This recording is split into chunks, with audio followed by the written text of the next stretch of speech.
Good morning, boys and girls. All right, so we got us a set of valve covers that are at an appropriate height. Those other ones, there's tall, and then other ones are just like, and they were squared, and they look really bad.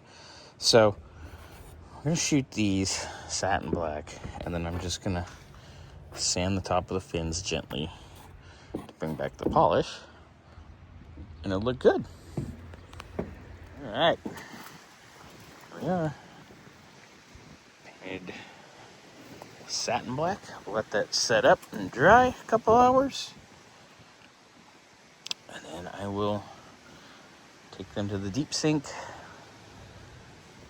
and carefully sand the fins and make these babies pretty. They look really good. All right. Hi, puppy. Valve covers are on. Those sit much better. I am going to recoat them later, but for right now, it's all sealed up. We can work on wiring. We're going to start on that. I mean, there's a lot. Update where we left off yesterday on this bracket that Donkey made and finished it up.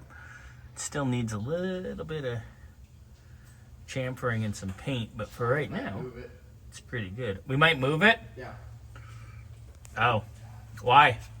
So we don't have to run 85,000 feet of water. Yeah, that makes sense. I mean, the whole car is going to have 85,000 feet of wiring either way, but... All right, we'll have a little powwow on that in a bit.